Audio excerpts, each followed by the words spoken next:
விஜய் ஆலுகாஸ் போய் நகை வாங்க சொல்றாரு. அர்ஜுன் ராம்ராஜ் பனியன் வாங்க சொல்லுறாரு. கார்த்தி ப்ரூ காஃபி குடிக்க சொல்லுறாரு. த்ரிஷா மேடம் ஏதோ ஒரு ஆயின்ட்மெண்ட் வாங்க சொல்லுது. சூர்யா சிம் கார்டு வாங்க சொல்லுறாரு. அசின் தாய் மிராண்டா குடிக்க சொல்லுது. பிரபு அண்ணன் கல்யாண் போய் நகை வாங்க சொல்லுறாரு. விக்ரம் அண்ணன் மணப்புறம் போய் நகை அடகு வைக்க சொல்லுறாரு. ஏங்க, நாங்க தெரியாமத்தான் கேக்குறோம்.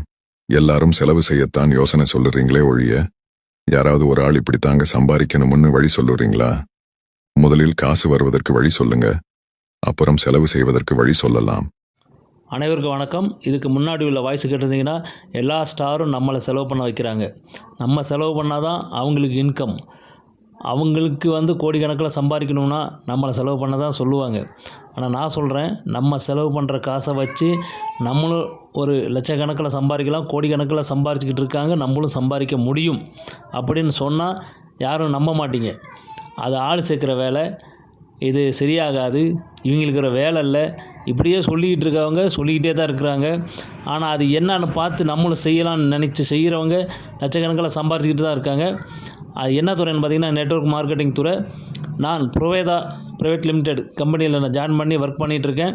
அருமையான ப்ராடக்ட்டு, அருமையான பிளானு, அருமையான இன்கம் வாங்கிக்கிட்டு இருக்காங்க. இந்த டீட்டெயில் உங்களுக்கு தெரியணுமா? என்னோடய வாட்ஸ்அப் நம்பரில் ஒரு மெசேஜ் அனுப்புங்க. ஃபுல் டீட்டெயில் நான் சென்ட் பண்ணுறேன். வாங்க ஜெயிக்கலாம். தேங்க்யூ. உங்களை நீங்கள் நம்புங்க, அடுத்தவன் பேச்சை கேட்காதீங்க. நம்மளை குழி பறித்து நோண்டி புதைச்சிருவான். என்னால் முடியும் நினச்சி நீங்கள் வந்தீங்கன்னா கண்டிப்பாக உங்களால் முடியும், சாதிக்கலாம். நன்றி, வணக்கம்.